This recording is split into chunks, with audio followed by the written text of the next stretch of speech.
senador Jorge Guevara.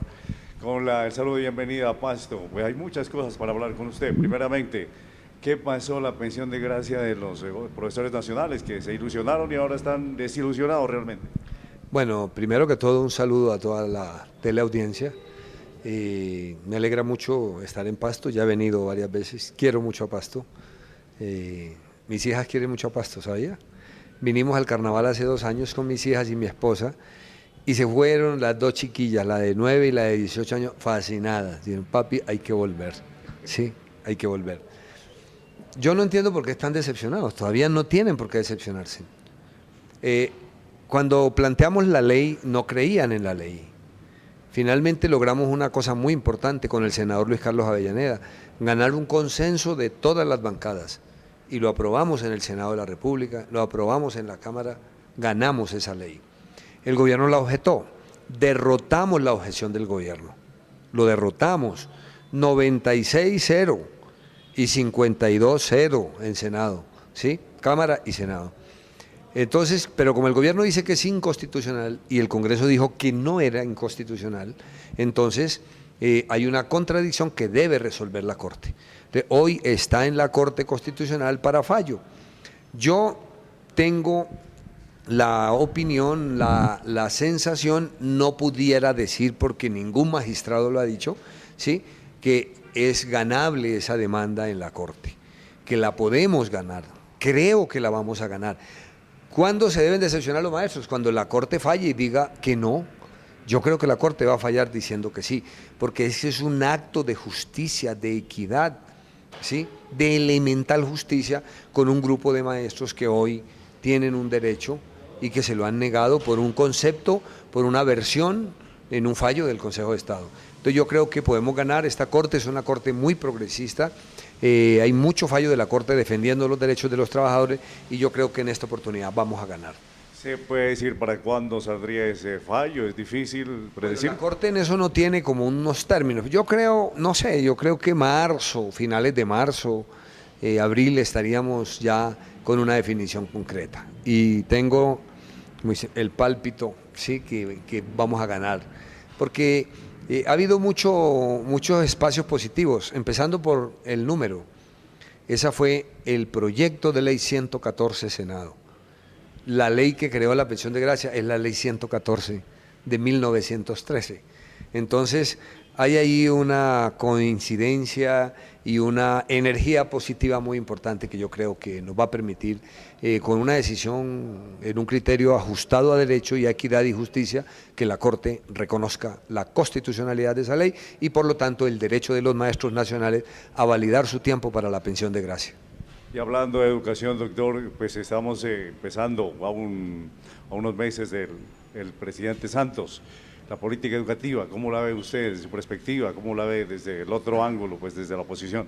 Bueno, yo creo que en el plan de desarrollo la política educativa del gobierno es un desastre. Nosotros hemos defendido el preescolar de 3 grados.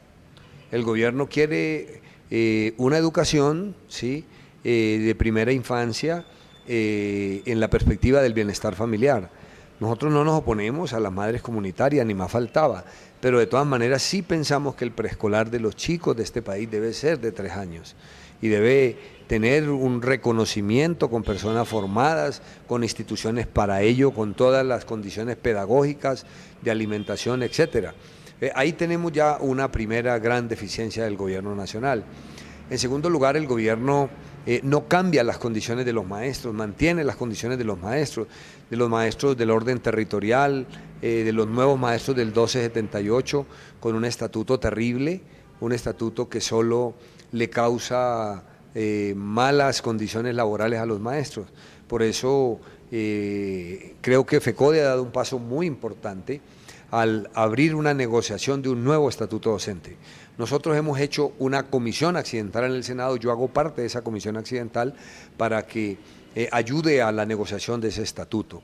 Y creo que el paso dado de gratuidad, pues sí es bueno, no lo podemos desvalorizar, pero está a medias, porque prácticamente lo que ha hecho es generar un desequilibrio económico de los colegios, porque el gobierno no ha aportado los recursos que necesitan para ello. En Bogotá nosotros aportamos 200.000 millones anuales para la gratuidad, pero el gobierno quiere con 525.000 millones de pesos hacer gratuidad en todo el país. Tiene que meterle siquiera 1,5 billones de pesos, porque 65.000 pesos, que es lo que le van a dar a algunos colegios por alumno, son 300 y pico de pesos diarios, y 90.000 que le van a dar a otros, son insuficientes para las necesidades que tienen los colegios. En esta semana aquí en el departamento hubo una actividad de los rectores, donde los rectores han demostrado que si no le dan más recursos, ese proyecto va a fracasar, porque va a hundir a los colegios. Va a dejar a los colegios sin material de trabajo, no va a haber ninguna condición de funcionamiento en el plano administrativo de los colegios. Entonces, esa es una cuestión. Y bueno, el financiamiento de la educación tampoco es el más adecuado. Entonces nosotros decimos, en eso hay una negativa posición frente a una educación de calidad. Creo que haber retirado por parte del gobierno el proyecto de reforma universitaria es positivo, pero bueno, es más positiva la lucha de los estudiantes, que apretaron y apretaron y apretaron y dieron una lección al país. No se requiere actos de violencia, ¿sí? Era bien interesante ver a los policías, a los pelados abrazando a los policías, las chicas dándole un beso a los policías, pero unas marchas fenomenales que asustaron al gobierno y lo echaron para atrás. Yo creo que hoy hay que luchar porque haya un presupuesto adecuado para la universidad pública, para que haya una educación desde el preescolar hasta la media y la universitaria de calidad, financiada por el Estado y que garantice la gratuidad. Bueno, y en otro orden de cosas, doctor, ¿qué pasa con el polo? Al fin que se acaban, que la gente también está como de capa caída. ¿Qué sucede allá? No, yo creo que el polo no se va a acabar. El polo se va a mantener como un partido. Pero ya no es el polo que nosotros soñamos. Porque nosotros hicimos un polo donde estábamos los de la izquierda, pero también dijimos, vengan los del centro. Entonces llega Patricia Lara, llega María Emma, llega Lucho Garzón, llega un montón de gente, ¿cierto? Petro, etcétera. Pero resulta que el polo hace 4 años renuncia a una posición de jalar al centro, no hace coaliciones. Entonces, María Mulata, que no fue apoyada por el polo, Jorge Iván Ospina en Cali, que no fue apoyado por el polo, Londoño en Boyacá, el candidato que apoyó Fajardo en Medellín, todos ellos terminaron con Lucho, además, haciendo el Partido Verde. Y para completar, el polo no acompañó a Mocus. Yo creo que el polo debió haber acompañado a Mocus. Viene luego la campaña de Petro. El polo no se filó como hicimos nosotros cuando perdimos la consulta con Navarro. Nosotros perdimos con Navarro, ¿sí? Entonces nos fuimos al otro día. Navarro dijo, se volvió el jefe de campaña del doctor Gaviria y nos fue muy bien. Pero Gaviria apareció en marzo, la consulta fue en octubre y Gaviria, que había dicho que el que ganara la consulta apoyaba al perdedor, el perdedor apoyaba al ganador, Gaviria apareció en marzo, ¿sí? Sin embargo Petro hizo una excelente campaña. Y luego vino lo de Bogotá, que fue finalmente una actitud de no tomar una decisión política frente al gobierno de Bogotá. Nosotros pedimos la expulsión de los morenos, después flexibilizamos y dijimos, no hombre, que suspendan al Iván, pero que le quitemos el respaldo político al gobierno de Bogotá para que no le caiga todo ese estado de condición difícil del carrusel de Bogotá al polo. El polo no tomó medidas a tiempo, Petro hace una investigación y el polo, en vez de tomar medidas frente a la investigación de Petro, lo que dice es que Petro es de derecha, Petro inventaron un término, que Petro es uribosantista, que Petro parece el DAS conspirando contra el polo. Pues Petro, ¿qué hizo? Pues se fue, y Petro, ya se había ido Lucho, ya se había ido María Emma, ya se había ido Patricia Lara, la vicepresidenta de Gaviria. Entonces creo que hoy hay una nueva oportunidad para los sectores democráticos con el movimiento progresista que lidera el compañero Gustavo Petro. En la política del polo ha sido una buena política, hemos recogido esa política en lo social, pero vamos a trabajar en otra perspectiva. El polo nos ha expulsado a Camilo Romero, a Avellaneda, al senador Luis Carlos Avellaneda, a Jorge Guevara. Nosotros hemos dicho, bueno, bien, nosotros vamos a proponer en el Congreso que se reglamente la excisión de tal manera que podamos ir con nuestras credenciales a engrosar el proyecto del movimiento progresista, que hoy eligió a Gustavo Petro con 700.000 votos y que tiene 730.000 votos y que tiene una gran perspectiva nacional. El polo va a seguir, pero sigue ahí con el grupo de compañeros que creen que el polo debe ser una fuerza exclusiva de la izquierda. Nosotros creemos que no. Tiene que ser una fuerza más allá de la izquierda, amplia, progresista, ¿sí? Así como lo hizo Evo, así como lo hizo Lula, así como lo hizo Chávez, así como lo hizo Correa, así como lo hizo la Kirchner, así como lo hizo el actual presidente, el anterior presidente de Uruguay y el actual presidente de Uruguay, ¿sí? Así como lo hizo el obispo Lugo en el Paraguay, incluso los mismos chilenos, una gran coalición, y como lo acaba de hacer Ollanta Humala. Es más, Ollanta Humala hizo un acuerdo con el Cholo Toledo, ¿sí? Vocero del Fondo Monetario inicialmente, y con Vargas Llosa, un hombre neoliberal pleno y puro, pero ganó la presidencia y hoy hay un proyecto más social en el Perú. Entonces, esas son las condiciones. No, el polo va a seguir, pues que sigan. Yo creo que nos vamos a encontrar en muchos hechos de la política, pero vamos a hacer dos propuestas diferentes, una que es mucho más amplia, que recoge al centro, que no le teme a apoyar cosas que haga el gobierno, porque es que el polo, como dijo la misma Clara, el noísmo, todo no, sí, así no se puede. Nosotros, por ejemplo, creemos que la ley de víctimas, que la política de tierras de Santos es una política nuestra, nosotros le hemos ideado, no se la podemos entregar a Santos, por eso apoyamos y vamos a pedirle que sea más amplia, que sea más progresista, ¿cierto? La política internacional del gobierno, nosotros la apoyamos, nos parece bien las nuevas relaciones con Ecuador, nos parece muy bueno las relaciones con Chávez, nos parece excelente que María Emma esté en UNASUR. Nos quejábamos de que Uribe no miraba sino a los gringos. Santos, claro, mira a los gringos, pero también está en UNASUR y eso nos parece positivo. Nos parece positivo que Angelino vaya a la OIT. A mí personalmente me parece muy importante. Colombia tiene una deuda con sus trabajadores. Le falta cumplir acuerdos de la OIT. Yo creo que Angelino allá tiene que decirle al gobierno, bueno, cumplan los acuerdos que están pendientes de cumplirse en este país, acaben las cooperativas de trabajo asociado, acaben toda esa política informal de contratación que no causa sino desequilibrios en la economía del país. Entonces vamos a estar en esa política y bueno, esto es de amigos, así como nos entramos al polo, nos salimos del polo, la política es así. Entonces, una vez con la decisión puesta en una ley de la República, vamos a hacer otro proyecto político que nos parece necesario para el país. Pero el pueblo dice, bueno, váyanse tranquilos, los dejamos ir, pero sin credenciales, porque el pueblo los eligió con el polo democrático, no con progresistas. El polo sacó en Bogotá 930.000 votos con Samuel, ¿sí? Y en esa perspectiva fue que avanzamos, pero el polo sacó en Bogotá ahora 32.500 votos con su candidato, mientras que nosotros con la candidatura de Petro sacamos 736.000 votos y nosotros tenemos al pueblo.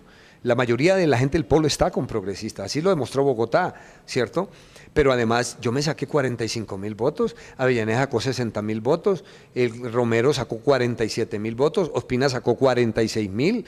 Y los que se han ido al lado de nosotros, que estuvieron, Marcelo Torres, Aldo Cadena, los dos Noriega, Eduardo Noriega, secretario general de la alcaldía hoy, y el Noriega Máximo de Cort, entre todos tenemos más de 350.000 votos, de los 800.000 votos que sacó el polo, entonces no nos han regalado nada, nosotros también nos la ganamos. Aquí yo me saqué 1.300 votos en Nariño, claro, con compañeros que hoy van a estar en el polo y otros que están en el progresismo, pero esa es la política. Entonces yo lo que creo es que el país nos ha dado una nueva oportunidad y yo voy a estar al lado de esa nueva oportunidad que es la del movimiento progresista. En última, senador, usted vino en esta temporada de elecciones del Sindicato del Magisterio de Nariño Simana. ¿Está promocionando algunos amigos suyos? Sí, yo creo que de todas maneras hay una importante acción. El magisterio tiene hoy una oportunidad de hacer una elección que implica en concreto que la mayoría vote, que acompañe. Hay 32 candidatos, ¿sí? Entonces nosotros tenemos un grupo de amigos aquí que me han acompañado, ¿cierto? Está el profesor Armando Aux, está el profesor Eduardo Romo, está la profesora la Isabel Leitón, ¿cierto? Está el profesor Iván Yela, ¿cierto?, que están ahí peleando una opción política en el sindicato. Yo los acompaño a ellos, ¿cierto? Creo que tienen una oportunidad, pero hay algo muy importante. Ellos se han comprometido a impulsar y ayudarme a que los proyectos que yo he presentado salgan adelante. Proyectos que son de verdad bien importantes en la política. El proyecto de la pensión de gracia pendiente de la Corte, el proyecto de intereses de las cesantías para que no le paguen a los maestros el 8 sino el 12, el proyecto de mejoramiento académico de los maestros nuevos, es decir que ellos hacen el posgrado y pasan al grado 3A sin concursar y bajar del 80 al 60% el monto del concurso, el proyecto de ley que está y la tutela, es muy importante, ¿no? Yo fui el que gané para los maestros del 1278 el aumento salarial de los 3.8. Sí, yo tengo la carta donde la ministra me dice, senador Guevara, en el 2009, en el 2010 hay aumento del 8%, pero el gobierno en el 2009 cumplió, pero en el 2010 no. En el 2010 lo que hizo el gobierno fue decir 2.2 más a los del grado 1 y 2 y 7.9 al grado 3. Le debe 5.5 a ese grupo de maestros. Entonces yo estoy peleándome con una tutela, ellos se han comprometido a impulsar esa tutela de tal manera que podamos ganarla en una revisión de la Corte y que le reconozcan a ese grupo de maestros su 5% que le deben al grado 1 y 2. Y bueno, ahí estamos, esa es una batalla política, pero sobre todo tenemos un compromiso muy importante, que ellos lo adquieran al lado nuestro.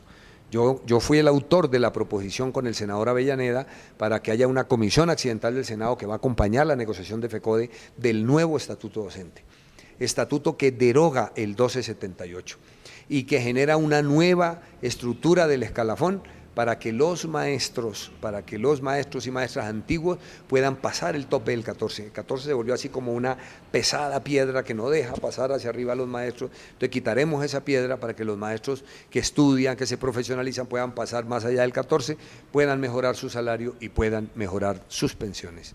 En última, pues, y muy puntual, también había una reliquidación de pensiones, se hizo llegar a diferentes correos, que el Consejo de Estado había dado un veredicto para liquidar con factores salariales. Sin embargo, pues eso no se está haciendo, no lo están aceptando aquí la Secretaría de Educación, por ejemplo. No, mire, lo que ha ocurrido con eso es muy sencillo, El